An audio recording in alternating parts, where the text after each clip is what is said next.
Гауһартас, бірінші бөлім. Ыбыштың мінез құлқы, кескін келбеті, аузындағы сөзі мен күлкісіне шейін әкемнен аумай қалған, сойып қаптағандай дерсің. Екі иығы қақпақтай, менен екі есе бар. Шешінгенде білегіндегі білем-білем бұлшық еттер арасында шортан жүргендей бұлт-бұлт етіп ойнап шыға келеді. Ол асығу дегенді әсте білген жан емес. Ойбай, тұр, қойға қасқыр шапты десең де орнынан жайбарақат көтеріліп, маймаң-маймаң басып барып, жарбиған жаман кепеден ер тоқымын алады. Сонан соң үйде қалған қамшысына қайта келеді. Содан кейін барып, байлаудағы күрең қасқаны асықпай ерттей бастайды. Оған шейін кеудесінде жаны бар қасқыр қойды қырып бітеді ғой. Сондықтан ол сайланып шыққанша қой соңынан мен кете тұрамын. Әкем Ыбыштың осы жайбарақаттығын ғана жаратпайды. Басқа жағынан Ыбыш ол үшін жігіттің сұлтаны, нағыз еркек. Күш дегеніңіз оның бойына сыймай асып төгіліп жатыр. Аузын шымшып тіккен екі орыс қабың Ыбыш үшін түк емес. Қауын көтергендей екеуін екі қолтығына қысып алады да алдында кездесе қалған анау-мынау арыз атызыңнан аттап-бұттап жүре береді. Сондықтан да біздің үй ақ қапшық дегенді ұстамайды. Анау азық кепедегі маса қонса жарылғалы тұрған ала қап, қара қап, шұбар қап дегендердің бәрін апамның өзі тоқыған. Ыбыштың айрықша бір мінезі көкпар құмарлығында. Көкпар хабары шықса, Ыбышты тану мүмкін емес. Жалпақ танауы балықтың желбезегіндей желп-желп етіп, үлкен қой көздері қызыл көрген аш бүркіттің жанарындай от шашып шыға келеді. Қой бағу, қозы төлдету дегенің жайына қалады. Атын таң асырып, жалын тарап, түнімен ұйықтамай шығады. Тіпті бөшкедегі ауыз судан 2-3 шелегін алып, күреңін жалт-жұлт еткізіп жуып қояды. Су таситын мен, сондықтан балапанын қорған қызғыштай шырылдаймын да қаламын.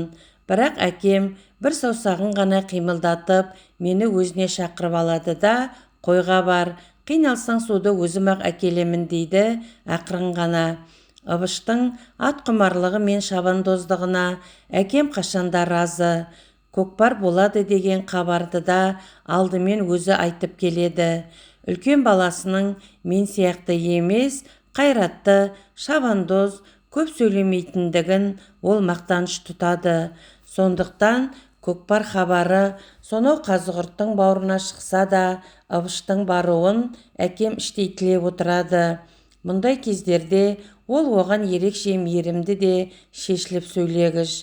Өйткені көкпар ата мен бабаның атын шығаратын, даңққа бөлейтін қасиетті бәйге. Ал көкпар болмайтын күндері ол Ыбышты осынан шығармай берік ұстайды. Біз бәріміз де оның ызғарлы жүзінен ығысып жүре береміз. Тау қопарар еңгезердей Ыбыштың да оның алдында бір уыс мақтадай бола қалады. Сондықтан мен өзім шаппасам да көкпар хабары шықса екен деп тілеп жүремін. Онда үй ішіне жылылық, көңілділік енеді. Әкем де Ыбышта осы кезге шейін бетімнен бір сүйген емес. Тіпті айналайын деген сөзді айтқан-айтпағандары да есімде жоқ.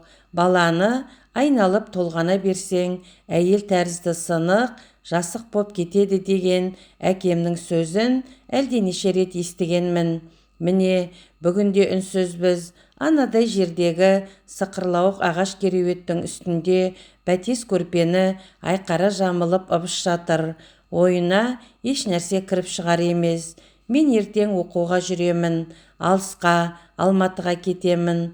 Апам айтқандай, Әзірет Сұлтанның аруағы қолдап, бағым жанса түсемін, түспесем қайтып келемін. Оқымасам да күн көруге болады, іс қып, ден сау болсын.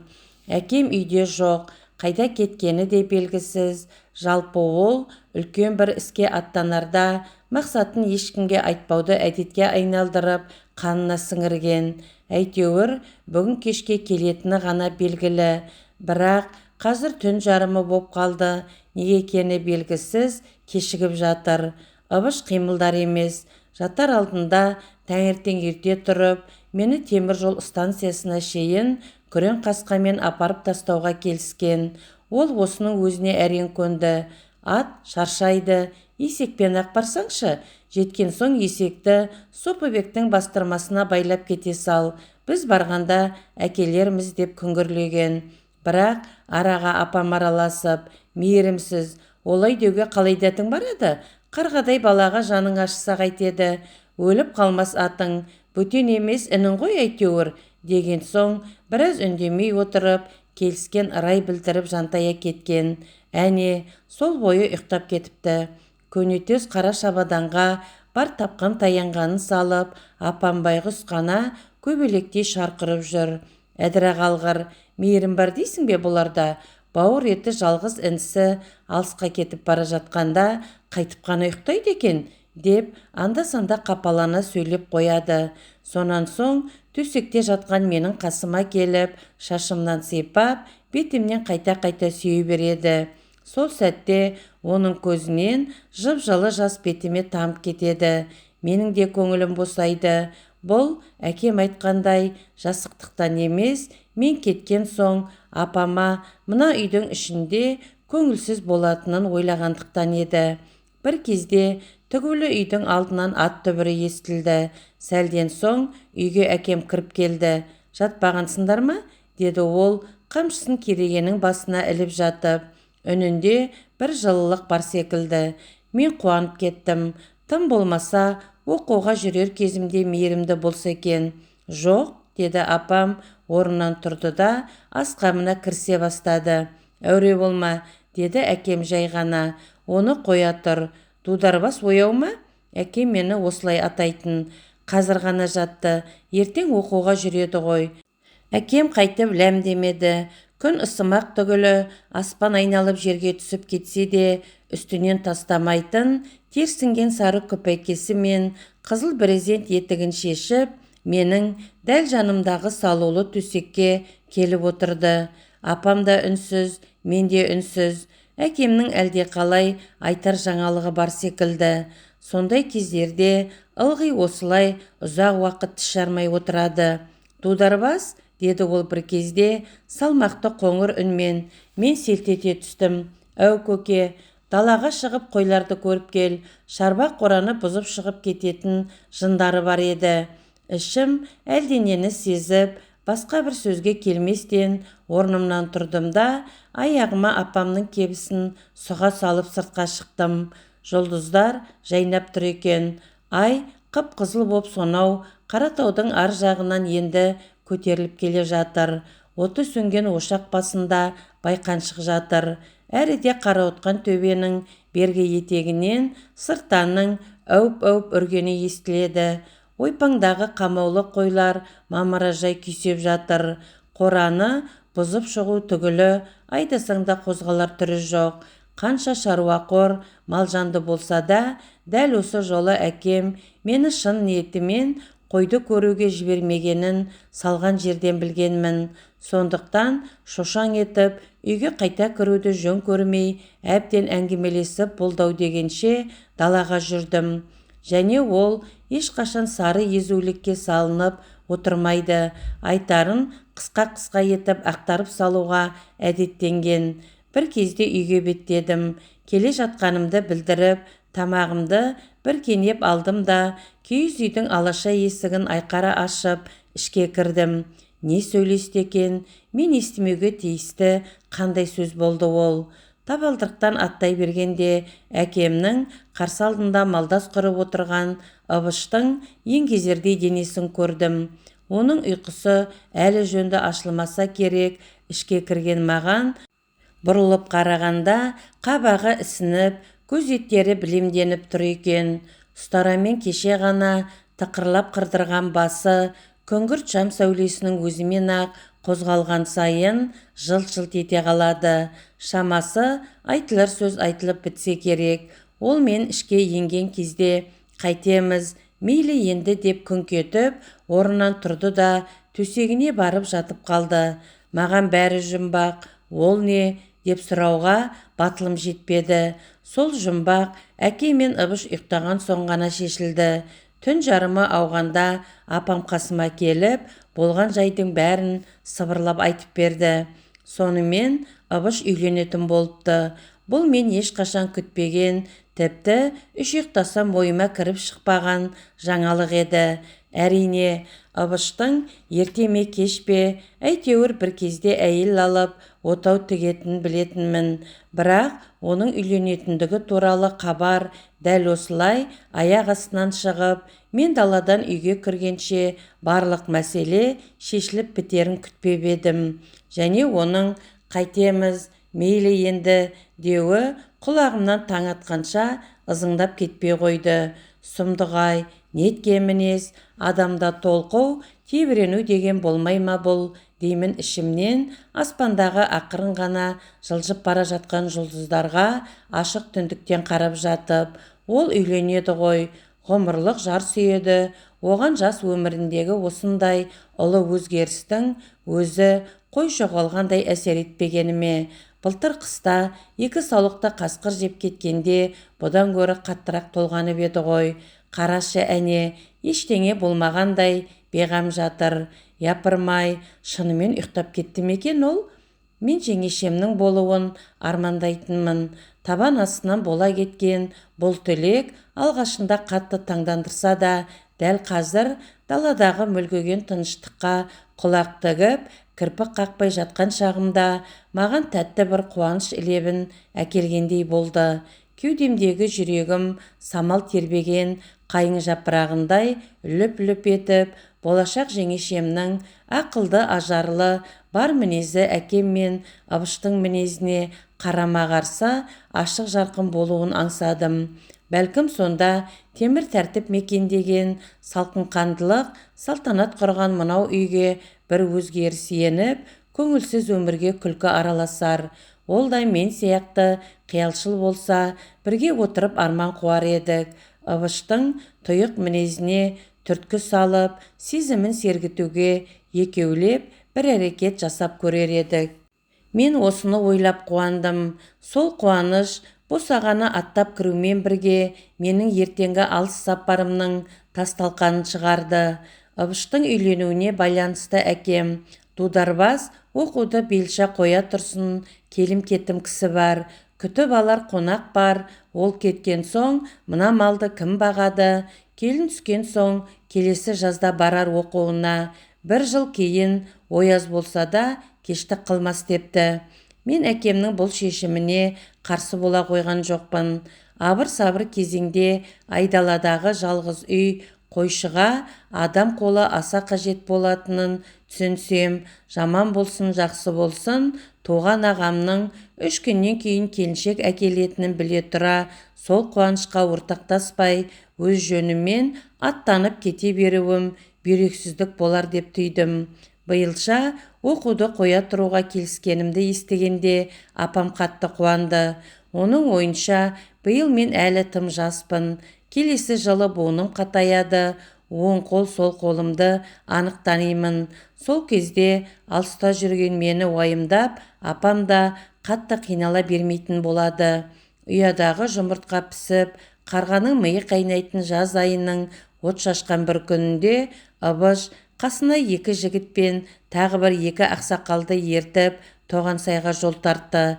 Әдетте әке тәрбиесінен өзгені көрмеген Ыбыш тәрізді жас жігіттерге үйленесің бе деп сауал салғанда, көкей деген құрғырдың ендеше осы күнді сарғая күткен жоқпын ба деп түрткілеп тұрса да, қойыңызшы көке деп ұяла жауап берер еді. Ыбыш мүлде олай еткен жоқ. Мен оқуға бармайтын боп бекіген түні ертеңі әкем, ашып айтсаңшы, қыжым кемпірдің қызына үйленуге қарсы емессің бе дегенде, тоңазыған сүрет пен майлы айранды соғып отырып, жоға, оның жаманшылығын көрген кім бар? Жақсы қыз дейді ғой, деп шімірікпей қойып қалып, қойына жүріп кеткен. Жолға шығатын күні қой соңынан кетті. Түс кезінде мен барып, үйге бар, көкем шақырып жатыр. Кісілер де жиналып қалды. Тез кейін қазір жүресіңдер дегенімде, құлқайыр шартақтың астынан басын көтеріп, маған танымай тұрғандай ажырайып бір қарады да, ертең емес пе еді? Деді. Жоқ бүгін. Мен ертең деп жүрсем, деп шартақ астынан еңкейіп шықты да, қолымдағы қабақты алып, салқын шалаптан қылқылдата жұтты. Ыдысты ортасына шейін еңсеріп барып, өзіме қайтарып берді. Сонан соң шылбыры шұбатылып жайылып жүрген күрең қасқаның ауыздығын салды, тартпасын тартты. Сөйтті де атына асықпай отырып, байқа, қойлар шашырап кетпесін. Менімен бірге тағы кімдер баратын болыпты, деді. Білмеймін. Ол үзеңгісін тебініп қалып, үйге қарай беттеді. Сол бойы артына қараған жоқ. Мен оның ат үстіндегі алып тұлғасы қыр астына тасаланғанша соңынан көз алмай қарап тұрдым. Ыбыштар 2 күннен кейін күн бата бергенде келді. Біздің үй Аршабай деген өзеннің жиегіне тігілген. Өзен дегенде бұл шалқып жатқан солы өзен емес, ені жарты шақырымдай келетін үлкен арна. Басы сонау Қазығұрттан шығады. Аяғы бірте-бірте жайпауыттанып барып, Арысқа жетеді де теп-тегіс жазыққа айналып кетеді. Бір заманда бұл жерде суы мол өзен болған деседі. Оған осы арнаның қатпар-қатпар тастары мен ұлтанын кіндік бойы қазсаң шыға келетін қиыршық құмдары куә. Қазір арнаның бойы малға таптырмайтын жайылым. Құлқайыр, шағыр, бетеге, кеурек, сасыр дегендерің ұйыса өскен. Арасына кірген мал шүйгін шөпке кенедей жабысып, бас көтермей қалады. Арнаның қақ ортасындағы жол арқылы арлы-берлі өткен машиналар мен мал тұяғынан көтерілген шаң құлқайырлардың үстінде үлдіректей қалықтап, кешкілік бұл маңайды әсем бір көрініске бөлейді. Ыбыштар дәл осындай сәтте өзеннің сонау түкпірінен көрінді. Тойға жиналған 50 шақты адам үйден үдере шығып, өздерінше гу-гу сөйлесіп, қыр басынан бақылап тұр. 4-5 жігіт пен 5-6 қыз келіншек бұдан әрі шыдап тұра алмай, көңілді күлкіге көміліп келе жатқандарға қарсы жүрді. Мен де апам да солармен бірге кеттік.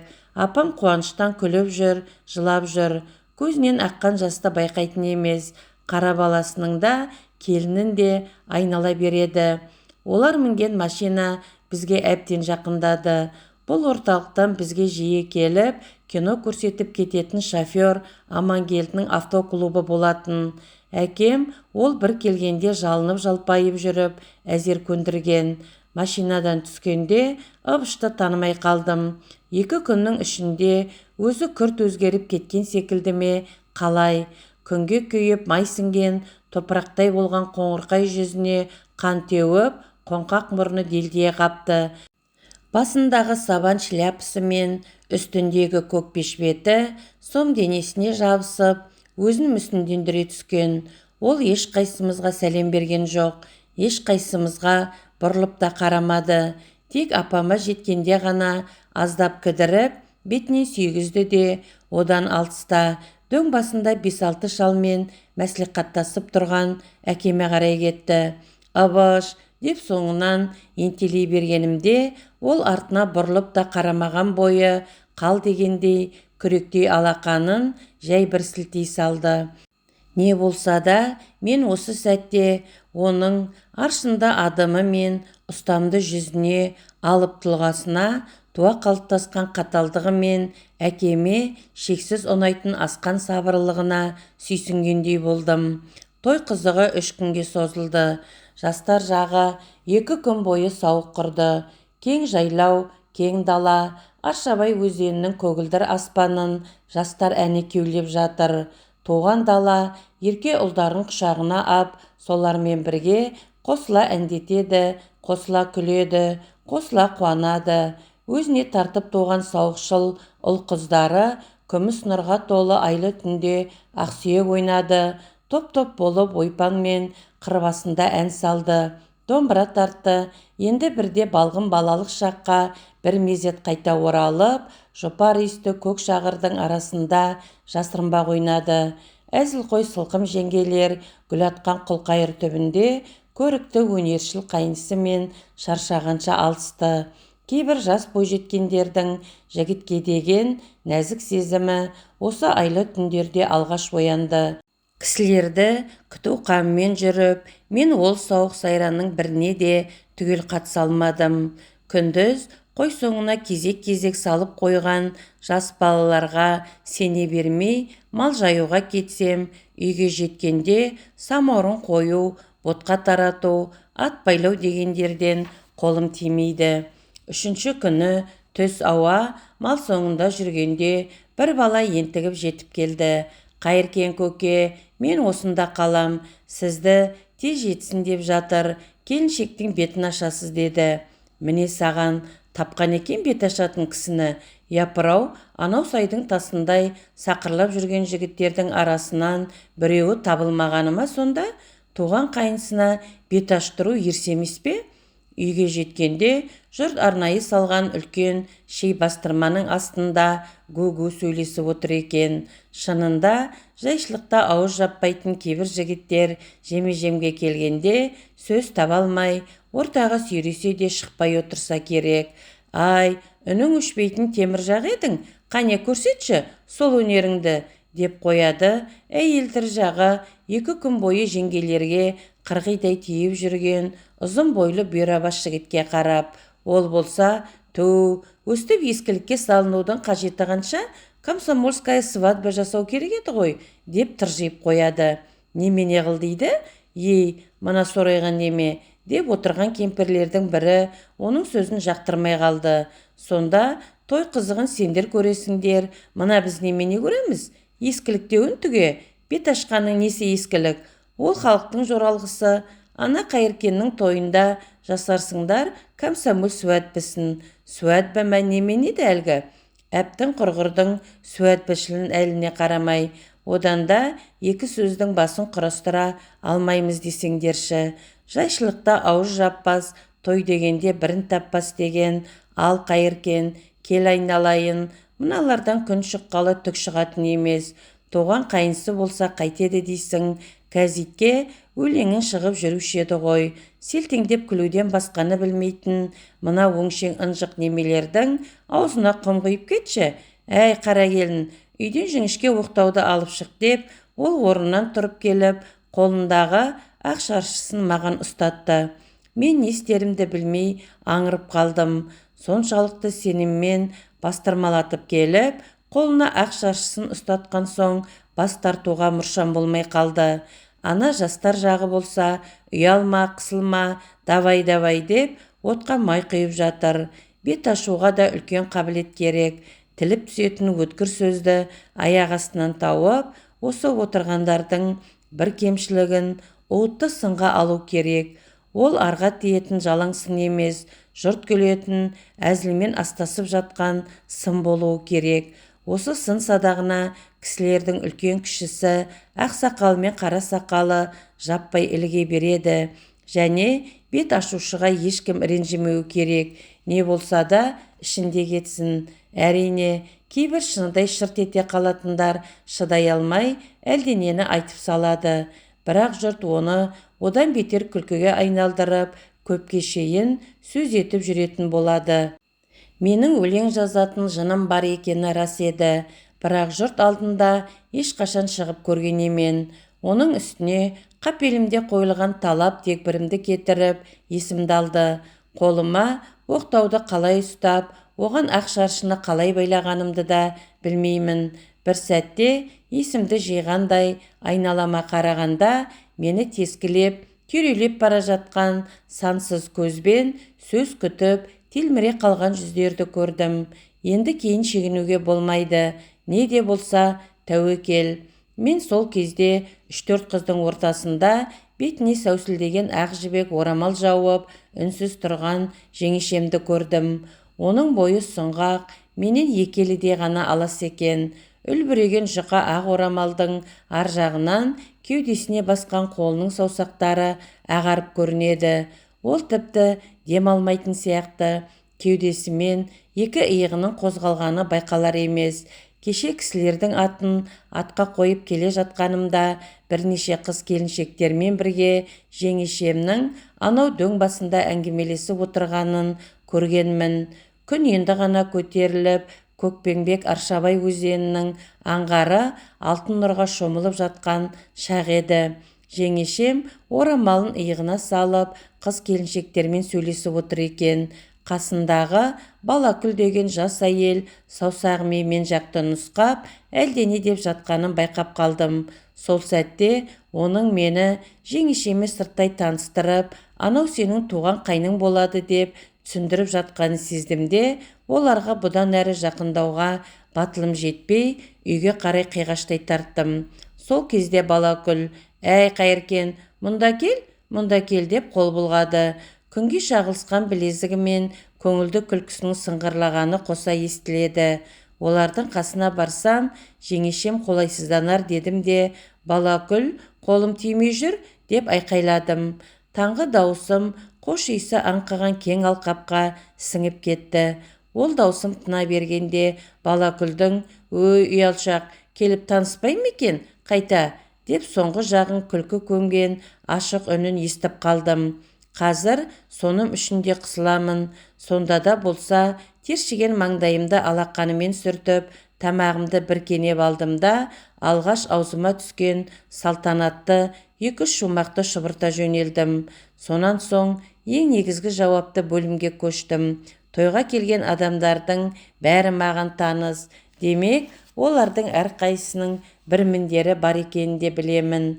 Жарым сағатқа созылған ауыр минуттарды артқа тастап, ең соңғы салтанатты шумақты айтып болған соң, жеңешемнің бетіндегі орамалды жайымен жоғары серпідім. Ол кірпігін жоғары көтеріп, маған бір қарады да, көзін тез төмен түсіре қойды. Оның жанары ботаның жанарындай үлкен, кірпіктері найзадай ірі екен. Толған айдай ақ жүзіне қысылғаннан қан ойнап шыға келіп, екі беті жаңа піскен алмадай албырап жүре берді. Шағаланың қанаты тәрізді қиылған қастары ұйқысынан жаңа оянған жас баладай бейкүнә, пәк жүзіне ерекше бір сұлулық пен нәзіктік сеуіп тұр. Үлбіреген еріндері қатты ыңғайсызданғандықтан болар-болмас дір-дір етеді. Мен жіңішке оқтауды қасымдағы біреуге ұстата салып, екі адым кейін шегіндім. Сол жағымда отырған екі-үш әйелдің, «О, іреңдекен сабазың» үндемей жүріп, мына Әбіш бәрінен озды. Құдай кейбіреулерге өстіп бере салады. Анау Ырысбектің Тәшкеннен оқып отырып келген баласының әйелі, «Ой-бой, шешей-ау, несін айтасың? Мына келінің тырнағына да тұрмайды, мұрны біздей, көзі тұздай» деп пыш-пыш сөйлесіп жатқандарын құлағым шалып қалды. «Иә, менің жеңешем айтса айтқандай көріктеді». Әлгі әйелдердің сөзіне мен іштей масаттандым. Сөйтіп тұрып, жұрттан шеткері, тойдан қалған күрішке толы алағаптың үстінде жалтыр басын ауық-ауық бір сипап қойып, қою шай ұрттап отырған Ыбышқа қарадым. Егер жеңешемнің ақылы көркіне сай боп келсе, шындығында ол жар сүюден бақытты жан еді. Бірақ өзінің осындай бақыттылығына ой жіберіп жатқан Ыбыш жоқ. Жейдесінің түймесін түгел ағытып тастап, бәз-баяғы қалпынша әлдене жайлы әкеммен сөйлесіп қойып, жайбарақат отыр. Осы сәтте мен Ыбышты емес, әкемді кінәладым. Оны уысынан шығармай, осылай тәрбиелеген сол емес пе? Ол Ыбыштың осы мінезіне сүйсінеді, мақтан етеді. Оқу деп жүріп, өзінің тәк-тәгінен қағажу қалып, еркіндеу ержеткен менің барлық мінезімді әкем сондықтан да жаратпайды. Оның ойынша менің үйге тигізер ірістей де пайдам жоқ. Есіл-дертім дала. Шошыңдап жүріп, не мылтыққа түсіп, не машина қағып өліп қалмасам, жасым 20-ға жетер-жетпесте еркек шашты біреуге үйленемін де, әке-шеше дегенді ұмытып, соның айтқанына көніп, айдауына жүріп, әлгінің қалаған жағына лағып кетемін. Мұндай қылықтың ұшын байқата қоймасам да, әкемнің бұл қорытындыға қалай келіп жүргендігі маған әлі жұмбақ. Әсте өзімен кей сәттерде бетке келіп, тіпті Ыбышқада «Әй, тілің бар ма? Жазығым жоқ деп айтсаңшы» дейтінім үшін жек көретін болар. Ертең той тарқаған соң көкпар беріледі. Жұмыстан қолы босап, жиналатын аттылар болса, Аршабай нағыз көкпардың мекені. Қауіптенетін жыра апан жоқ. Ұзыннан ұзақ созылып жатқан мидай тегіс ойпаң. Алысқа шабар жүйрік аттың тізгінін бос тастап, армансыз ағызатын ақ жер. Қазір Ыбыш пен әкем сөз жоқ, көкпар жайын сөз етіп отыр. Әне, Ыбыштың сыпыра құлағы қалқайып, көзі ежірейіп кетіпті. Шай ішуді мүлде ұмытқан. Япыр-ау, сонда ол өзгенің емес, өз тойында көкпар шаппақшы ма? Келіншектің беті ашылған соң барлық адамға желік берген думан қызығы бірден сылқ түсіп, арада бірер сағат өткеннен кейін жиналғандар той иесімен қош айтыса бастады. Кешке қарай ертеңгі көкпарға қалған жұмысы жоқ шалдар жағы болмаса, қыз келіншек, бала шаға, жігіт желең, кемпір кешектердің бәрі бірі атқа, бірі есекке мінгесіп, енді бір тобы Амангелдінің автоклубына сыйғанша отырып, ырду-дырду у-шумен үйде-үйіне тарасты. Той да өтті, Ыбыштың есін алған көкпар да өтті. Аршабай алқабындағы біздің үй тағы да жалғыз қалып, ың-шыңсыз бір қалыпты өміріне қайта кірісті. 2-3 күнге созылған той думанына әбден үйреніп қалған екенмін. Көпке шейін жаным құлазып, айдалада жалғыз өзім қалғандай, кеудемнен белгісіз бір көңілсіздік кетпей қойды. Сондықтан құдық басы мен үй ішінің, қора-қопсының тағы жанымды жабырқата түсетін сүреңсіз тіршілікті өзгелерге тастап, далаға, қой соңына кетіп жүрдім. Қара тұмсықтың арғы бауырына түсіп, малды отқа жабамын да, бір ауық Аршабайдың көз жетпес көк аспанынан көз алмай шалқалап бір жатайын. Осы шақ қандай тамаша шіркін, төңіректе қойлардың бытыр-бытыр жайылып жүргенінен өзге бір дыбыс естілмейді. Ту көз ұшыңда қақ маңдайының үстінде ноқаттай боп-бос торғай қалықтай ән салып жүреді. Жер иісі, жусан иісі, қурай мен құлқары иісі кеудемді кернеп, жан сарайына жаңа сезім, жаңа қуаныш толтырады. 62 тамырыңды түгел матап, еліктіріп елттіріп әкетеді. Бойыңдағы енжарлық пен көңілсіздік кенет ғайып болып, күллі денең ду-ду ете түседі де, жүрегіңде белгісіз бір қуаныш билей жөнеледі. Сол кезде мен әндетемін. Әлгі көкірегімдегі шаттық сыртқа шығар саңлау іздеп, ішкі дүниеңді мың саусағымен түрткілеп жатады. Әнге мейірім қанбайды. Сонан соң өлең жазамын. Осы кезге шейін қанша дәптер толтырдым мен. Бірақ бірі маған ұнаған емес. Төбемдегі көгілдір аспан, шырылдаған бос торғай, кешкілік жұмақ боп кететін Аршабай алқабы, тамылжыған айлы түні, бәрі кей сәтте маған ренжіп тұрғандай боп көрінеді. Өйткені менің өлеңімдегі сұлулық, сол сұлулықтардың бірақ ұшқыны тәрізді. Кейде өзіммен өзім арпалысып отырып, қойлардың қалың бүрген арасына шашырап кеткенін, я болмаса алтын күннің қызарып, ұясына еніп бара жатқанын байқамай қаламын. Әкем келсе, менің адам болуымның қиын екен тағы бір есіме салып, ұрсып жүріп қойларды жинайды. Ыбыш келсе, менімен ісі де болмай, үндемеген бойы малды топтап қораға айдайды. Оның үйленгеніне де 20 шақты күн болып қалды. Әйтсе де, бәз-баяғы қалпы, тәні мен жанына енидей өзгеріс енбеген. Осы кезге шейін мен оның салтанатпен сөйлескенін бір көрген жоқпын. Той өткен соң оларға 4 қанатты бөлек үй тігіп жеке шығарғанбыз. Бізден қысылып, сол жақта сөйлеспесе, көзімізше тілдескен емес. Жаңа ортаға келген жас адам мынадай суық үйден жабырқап, жалғызсырап жүрау деп Салтанатқа қатты жаным ашыды. Кейде оның сыңғыр ете түскен күлкісін естіп қалсам, арқамнан ауыр жүк түскендей қуанып сала беремін. Салтанаттың мінез құлқы мен армандағандай боп шықты. Ол той өткен соң-ақ үй ішінің тірлігіне араласып кетті. Апам алғашқы кезде, ойбой қарағым, өзім-ақ істеймін, бұл тірлік біткен бе, кейінде жетер, әлде не қыласың деп шыр-шыр етіп, оны ауыр жұмысқа жолатпайды. Бірақ ол, кейін тірлік болса бола жатар апа, жұмыссыз қайтып отырайын, маған беріңіз деп, апамның иығынан әк-пішін алып, соны құдықтағы суға кетеді. Николай заманынан қалған нән сары самауырды майса көтеріп далаға шығады. Міне, қазірде ол төрт құлақты қара қазанды жер ошаққа асып, ішіне ернеулете соғып жатыр. Күн батып, қызылы сөнген шақ.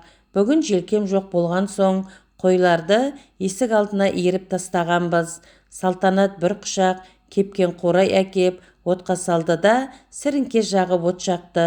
Сұйық көкшіл түтін қазан үстінен созамықтанып барды да, тілдей жалын бұрқ ете қалды. Сәлден соң түтін жойылды да, ол үлкен жалынға айналып, қурайлар шытырлай жөнелді. Қызыл жалқын от жарығымен Салтанаттың сұлу тұлғасы, қыр мұрны мен дөңгелек жүзі ап-анық көрінеді. «Қайыркен?» деді ол бір кезде жалын тасасынан шығып. «Әу, сен ошақ қазаласың ба?»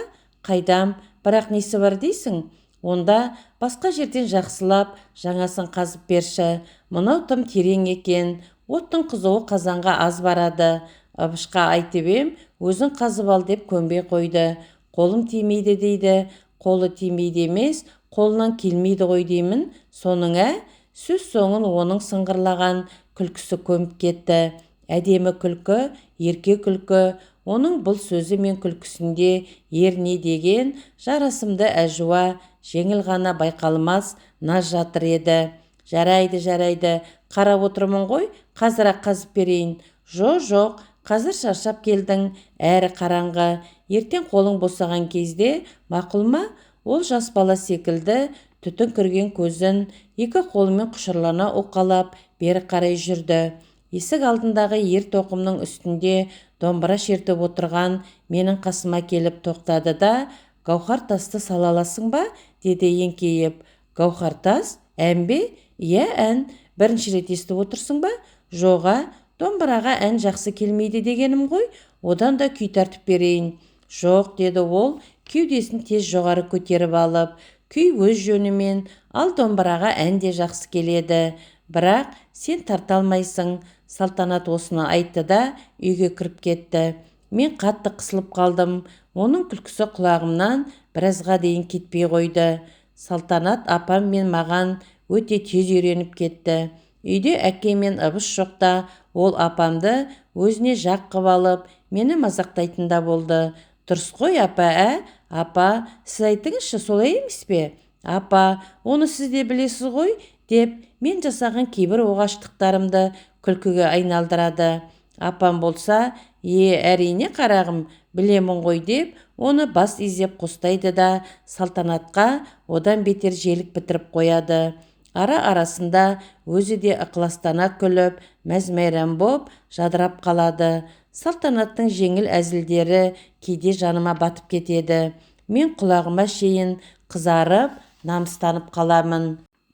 Тамақ ішіп болған соң сыртқа шықсам, сонау ойпаңдағы құдықтан ыбыш екеуі қауға тартып жатыр екен. Одан алсырақта жердің ақ тозаңын аспанға көтеріп, суға қарай әкем қой айдап келе жатыр. Мен солай қарай жүрдім. Ми айналдырар шаңқай түс, күздің келгенін білдіріп, сары даламен мизамдар шұбатыла ұшып барады. Олардың бірі құлқайырларға, бірі бүргендерге ілініп, енді біреулері тұра келіп, желімдей жабысады. Ыстық топыраққа бауыры күйген кішкене кесірткелер мен білезіктер зу-зу етіп жолды кесіп өтіп жатыр. Анадай жердегі жусан түбінде ыстықтаған бозторғай аузын ашып, жан-жағына жалт-жалт қарап қояды. Келе жатқан жүргіншіден қауіптеніп, кішкене қанатын қомдап ұшуға әзір отыр. Мен құдық басына жеткенімде, «Абыш, неге келдің?» деді, бетінің терін жеңімен бір тартып. «Негесі қалай? Жәрдем бермеймін бе? Өзің түйе жетектеп, қауғаны Салтанатқа тартқызып қойғаның қалай?» Абыш Салтанат жаққа жай бір қарады да, қолын сілтей салды. «Қауға тартқаннан өледі дейсің бе? Тартсын. Бұрынғының әйелдері қауға тартқан былай тұрсын, 40 құлаш құдық та қазған». Мына сөз жүрегіме тікендей қадалды, және бұл сөзім Салтанаттың көңіліне келеді-ау, ренжиді-ау деп ойлап тұрған ол жоқ. Келіншегіне назарда аудармастан түйесін жетектей берді. Түйе ана басқа жеткенде қауға да құдық аузына кеп-кептелді. «Тартай!» деді ана жақтан Абыш. Салтанат қауғаның жібін ұстап, нәзік қолмен дірілдей көтерді де, суын астауға ақтарып жіберіп, бос ыдысты құдыққа қайта тастады. Ол кеудесін көтеріп, маңдайының терін сүрткенде, сүйкімді жүзінен Абышқа деген ешқандай реніштің ізін байқай алмадым. Мені көрген бетте күлімсірей қарады да, «Ауыры әжептәуір», деді бетінің терін сүртіп. Мен оның ренжімегендігі үшін іштей қатты қуандым. Сәлден соң Абыш біздің қасымызға келіп, «Ақыры келуің келдің, түйені сен жетекте, мен ат суарайын. Таң атқалы су ішкен жоқ» деп қара нардың бұйдасын маған ұстатты да, өзі сонау қара тұмсықтың бергі бауырында тұсаулы жүрген күрең қасқасына қарай кетті. Біз екеуміз қалдық. Абыш ұзаған соң Салтанат, «Әй, осы мені аямайды?» деді күліп. «Онысы несі екен? Мен өзі сияқты палуан деп ойлайды ғой», деймін бір. Құдыққа келген сайын қауғаны ылғи маған тартқызып, өзі түйе жетектейді. Сөйтіп жүріп, жөндеп тартпайсың деп ұрсатыны бар. Тағы да, «Астапыралла». Салтанаттың бұл үнінде реніш те, зіл де жоқ. Керісінше, нәзік әйелдің қатал еріне деген таңырқауы, сонымен бірге нәзік құрмет пен нәзік сезім жатыр еді. «Сен шаршадың ғой, қауғаны маған берде, түйені жетекте» дедім, Салтанаттың қолына шуданы ұстатып. Ол алғашқы кезде «Шаршаған жоқпын, өзім-ақ тартамын» деп қарсыласты. Сонан соң «Сен де мен сияқты нәзіксің, құдыққа түсіп кетесің» деп мазақтауға көшті. Бұл сөз шымбайыма батып, томсырайып қалдым. Ол басын төмен салбыратып, құдық түбіне қарап отыр. Менің ренжігенімді байқаған жоқ. Бір кезде «Қайыркен, Қайыркен, ана қарашы, құдық түбіне менің суретім көрініп тұр» деді. Әлгі сөзіне ренжігенімді білдірмек боп, үнсіз тұра бердім. Сол сәтте ол басын көтеріп, күлімсіреген қарақаттай жанарын маған қадады да, «Келенді» дегендей басын изеді. Мен жай-жай басып, оның жанына жақындадым. Оның көңілді сәттерін бұзғым келмеді. «Қане, әне қарашы». Мен құдық түбіне көз тастадым. Шыңыраудың сонау түбінен бізге де өзіміз сияқты екі адам қарап тұрды. Олардың да ар жағында көгілдір тұнық аспан. Біз күлсек, олар да күледі. Қол шошайтсақ, олар да шошайтады. Салтанат кенет тағы сөз бастады. Алдыңғыны мен дәл осы суретті Абышқа да көрсеттім. Ол не деді?» Мен елең ете түстім. Ол мөлдір суға маржан сепкендей сылдырап тағы бір күліп алды да, «Ол не деуші еді?» Ұрсып берді. «Денің сау емес сенің» деді. Мен еріксіз күліп жібердім. Оған деген әлгі ренішім бір шөкім жазғы бұлттай ілезде ыдырап кетті. Содан соң екеулеп жұмысқа кірістік. Ол түйе жетектеді, мен қауға тарттым. Сәлден соң қойлар да келіп, үлкен астауға лап қойды. Күзгі қырқын маусымы да келіп жетті. Аз күнге созылса да, бұл қойшыларды едәуір аласапыранға салып, аяғынан тік тұрғызып кетеді. Қой қырқатын пункт бізден алыста 30 шақты шақырым жер. Оған барып келгенше 2-3 күнің кетеді. Ол жақта кезек күтіп жатып қалмасаң, бір қора қойды қырқу деген сөз емес. Тұс-тұстан қайшыларын сырылдатып, жалаңдатып тұрған қырықтықшылар бір отарыңды түске дейін жалаңаштап қоя береді. Алыс жолға жүре алмайтын ауру сырқау, арық-тұрақ саулықтарды қорада қалдырып, әкем мен Абыш таң алакеуімнен малды айдап кетті. Жүретін күнге дейін қой қырқынға әкем екеуміз баратын боп отырғанбыз. Бірақ бір күн бұрын кешке колхоздан Амангелдінің автоклубы жау қуғандай жетіп келіп, құдық басына су тартатын мотор тастап кетті. Колхоз бастығының моторды құрып беріп қайт деп жіберген Әскербек деген тракторшы жігіт. Мотор құру айтшу деп қойайдау емес, сондықтан гайканың астын ұстап тұруға жарайтын бір көмекші қалсын деп жер дүниені топан су алдырған соң әкем темір-терсектің исі мұрнына баратын мені ауылда қалдырды. Олардың қойын 3-4 шақырымдай келетін қос төбеге шейін айдасып салып кері қайттым. Үйге таянып еңістегі жолмен төмен түсе бергенімде сонау Қаратаудың аржағынан қылтиып күнде көтерілді. Ол өзімен бірге бар әлемнің сұлулығын да ала шықты. Кең дала мен қырат біткенді алтын арай аралап жүре береді. Аспан тап-таза, біздің үйдің арқалығына келіп тырнақтай имек ай тұрып қапты. Ол мына далаға түні бойы күміс сәулесін аямай шашамын деп азайып қалжырап қалған секілді. Менің қарсы алдымдағы Аршабай алқабы әлі қара көлеңке құшағында. Ойпаңдағы есігі ашық екі үйдің алдында салтанат ас қамына кірісіп, будақтата от жағып жүр. Көкпеңбек қи түтіні желсіз тымық ауаға тіп-тік көтеріліп, қыр қойнауларын кеулеп ғайып болып жатыр.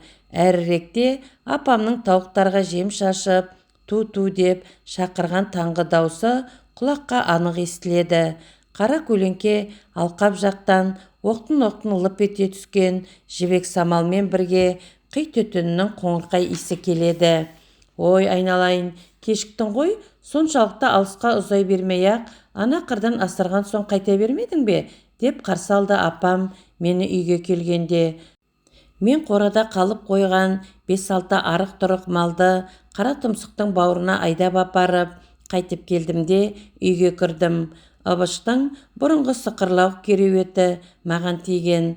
Қазір онда Әскербек жатыр. Үйге кіріп келсем, ол басы қазандай боп әлі ұйықтап жатыр екен. Шаршап жүрген ғой, біраз ұйықтай тұрсын деп қайта шықтым. Соны құдық басындағы моторға барып, ары-бері шұқылап көріп те қайттым. Күнде көтеріліп кетті. Енді сәлден кейін ысый бастайды. Осы кезде үй жақтан «Қайыркен» деп айқайлаған дауыс естілді. Солай қарай көз тастадым. Ағаш бөшкенің үстіне шығып, қол бұлғап, шақырып тұрған салтанатты көрдім. Демек, тамақ дайын болғаны ғой. Астаудағы суға жуынып, жартылай сүртініп, жалғыз аяқ жолмен үйге қарай жүгіре жөнелдім. Келсем, Әскербек далада жүр екен. Бақан бойы көтеріліп қалған күнге көзін сығырайта қарап, еснеп қояды. Мені көрген соң, екі бүйірін таянып, берірек жақындады да: «Қайдан келесің?» деді өз сұрағына ешқандай да мән бермей енжарғана. «Құдық жақтан. Моторды көрдің бе?» «Иә, байқа, шұқылай берме, бұзып аласың». Ол осыны айтты да теріс айналып, маңыздана бір қақырынып қойды. Мені бір түк білмейтін жас бала көріп тұр шамасы. «Түу, қалай өмір сүресіңдер жалғыз?» деп әлден соң ол айналасына қарап: «Жарылып кетпей қайтып жүрсіңдер? Мен байлап қойса да тұрмас едім. Бұл жерде танысы да болмайтын шығар?» «Болады, неге болмайды?» дедім қыжырым қайнап. Қойшы, кімдер билейді?» «Қошқарлар мен саулықтар». «Өй, шегірткенің айғырындай болған неме? Үлкен адаммен қалай сөйлесесің өзің? Тілін қара. Сендердің мені сыйлауларың керек. Мен сендерге мотор құрып беремін. Білдің бе? Мотор». Осыдан соң ол ренжіген кейіп көрсетіп, тышқан қазып тастаған төмпешіктің үстінде көпке шейін үнсіз отырды да: «Үйлеріңде арақ бар ма?» деді даусын бәсеңдетіп. «Қойшының ауылында не қылған арақ? Онда сен түк білмейтін шек екенсің. Арақтың кені қойшыларда. Олар жәшігімен әкеп қояды. Мүмкін жасырып тұрған шығарсың». «Жоқ, шын сөзім». «Ал шылым ше?» «Біздің үйде ешкім шылым шекпейді». «Түу, өздерің қандай адамсыңдар? Мәдениет дегеннен жұрда екенсіңдер ғой». Мұндай жағдайда жұмыс істеу қиын болар дегендей, ол ауыр күрсініп, орнынан тұрды да үйге қарай беттеді. Оның мотор құрып көгертпейтінін біліп, мен де терең бір дем алдым. Тамақ ішіп болған соң, екеуміз түске жақын дегенде үйден әзер шықтық. Ол құдық басына келген соң әрі-бері шұқыланып жүріп шаңқай түсті қылды. Сонан соң шөлдедім, ашымал әкел, айрандарыңнан жусан иісі шығады екен деді. Ашымал әкелген соң ол қабақтың жармысына шейін еңсеріп, түбіндегі қоюынан жеп болды да қарнын сипалап біраз жатты. Бір кезде, «Ей, сенің жеңешең сұлу ғой, ыбышқа қалай тиіп жүр?» деді басын көтеріп.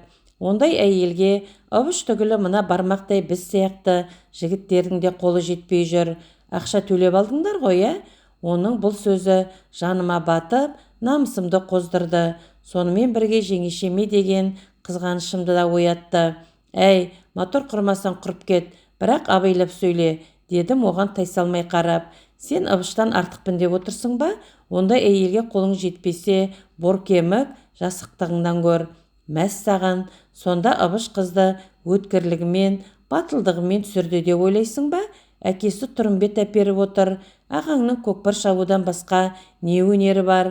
Бүгінгі қыздар ондай өнерге қызықпақ түгілі пысқырып та қарамайды.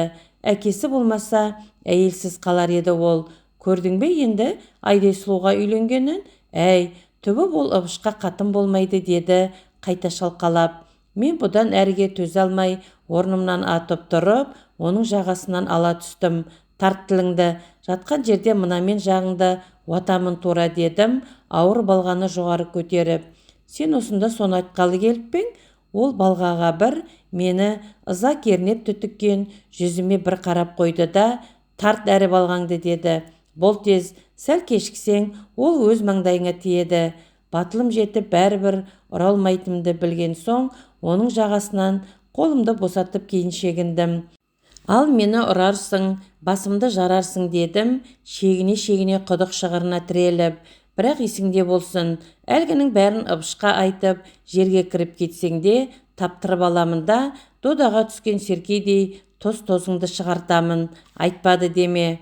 Ыбышқа айтамын деген соң, оның ызғары таппа тыйылды. Көтерілген қолы төмен түсіп, жуасып сала берді. Сонда да болса, ол сөздің жай оғындай тиген әсерін маған байқатқысы келмей, теріс айналып кетті. «Кешірдім, әрі інім сияқты жас болған соң кешірдім», деді ол күңк етіп. Сөйтті де балғаны құдық жаққа лақтырып жіберіп, Аршабайдың қақ ортасынан өтіп бара жатқан машинаға қарай жүрді.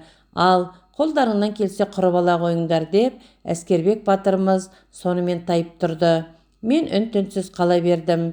Іштей оның кеткеніне қуанып тұрмын. Мейлі, бір мәнісін тауып құрармыз моторды, далада қалмас. Мен күн батқанша жуан-жуан бөрене кесінділерін мықтап қадап, енді шлангаларды тарқата бергенімде әлдекімнің жұп-жұмсақ мақтадай алақаны екі көзімнен кеп баса қалды. Алғашында селт ете түссем де, артынша жүрегім қуаныштан лүпілдеп сала берді. «Салтанат, әрине табасың, менен басқа кім келеді?» деп ол қолын босатып алды да, қарсы алдыма кеп тұра қалды. «Әлгі жігіт қайда? Кетіп қалған». «Неге?» Мен сәл үнсіз тұрдым да, «Орталықта қызым күтіп қалды» дейді. «Соған асығып кетті» деп жалтара салдым. Солай де, ертең келе ме?» «Жоқ, мейлі келмей-ақ қойсын, өзі бір кергіп тұрған біреу ғой, екеуміз-ақ құрамыз, ауыр болса атамдар келген соң бітіреміз, солай ма?» Мен басымды изедім. Сонан соң астаудағы суға жуынып алып, Салтанат екеуміз үйге қайттық. Біз үйге де жеттік. Апам моторшы жігіт шаршап келеді деп, киіз үйдің көлеңкесінде еттің қамырын асығыс шайып жатыр екен. Сыпыраны төңіректеп жүрген тауық балапандарын кіш-кіштеп қолын сермеп, дембіл-дембіл үркітіп қояды. Моторшы жігіттің жоқ екенін көріп, ол кісі: «Ойбай-ау, әлгі бала қайда?» деді таңдана. «Кетіп қалыпты», деді Салтанат менен бұрын күле жауап беріп. «Орталықта қызы күтіп отыр екен дейді, соған асығып кетіпті». «Ой, тобай», деді апам ернін сылп еткізіп. «Бұл заманның қыздары күтеді әкі. Қарны ашып келеді деп шала бөлініп жатсымыз мынау. Ал ана су тартқышың қашан орнатады екен?» «Оны Қайыркеннің өзі құратын болып отыр, апа. Ағаштарын қадап дайындап қойыпты». «Не қылды құдай-ау, ол сенің қолыңнан келе ме?» «Келмегенде, онда тұрған не бар?» деп қойдым, даусымды нықтай түсіп. Абыштар келгенше салтанат екеуміз дайын қыламыз. Бұдан соңғы апамның мені айналып толғануын ауызбен айтып жеткізу мүмкін емес. Мотор құра алатын қара баласынан да айналды. Оған жәрдемші ақсары келіннен де айналды. Бәріміз көңілді жүрдік. Бізбен қосылып, кейде апамның да бала боп кеткісі келеді. Үйде әке мен Абыш болмаса, осылай бір жайма шуақ боп қалатын жайымыз бар.